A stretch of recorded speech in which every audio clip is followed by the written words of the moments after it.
Hello ને હર હર મહાદેવ બધાને। આજે હું ને મારા મિત્રો બધા જઈ રહ્યા છે સોમનાથ મહાદેવના દર્શન કરવા।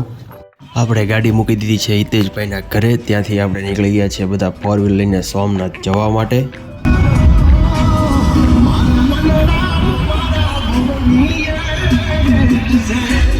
સવારના વાગી ગયા છે 7:30। અત્યારે આપણે પહોંચી ગયા છીએ સોમનાથ। તો નાઈ ધોઈને આપણે દર્શન કરી આવશું। સોમનાથથી દર્શન કરીને અત્યારે આપણે પહોંચી ગયા છીએ ગુજરાતીઓના મિની ગોવા એટલે કે દીવમાં। બપોરે આપણે રૂમ રાખીને આરામ કરી લીધો હતો અને અત્યારે આપણે નીકળી ગયા છીએ બહાર દીવની નાઇટ લાઈફ જોવાને રખડવા। આ નજારો ને આ સામેવાળી બિલ્ડિંગ એકદમ ગોવાવાળી વાઇબ આવે છે ને આ વચ્ચે સ્તંભ શેના માટે બનાવેલો છે તો મને ખબર નથી, તમને ખબર હોય તો કોમેન્ટમાં જરૂર જણાવજો। હવે આપણે સારી એવી હોટલ ગોતીને જઈશું જમવા, કેમ કે આપને લાગી છે ભયંકર ભૂખ ને તમે આ સ્ટ્રીટનો નજારો જોવો જોરદાર લાગે છે। સામે પડી છે શીપ। આ શીપ તો કદાચ બંધ હાલતમાં લાગે છે, કેમ કે હું જ્યારે આવેલો છું ત્યારે એક જગ્યાએ જ પાર્ક કરેલી હોય છે ને ચાલી રહ્યું છે કાંઈક કામ ખોદકામ।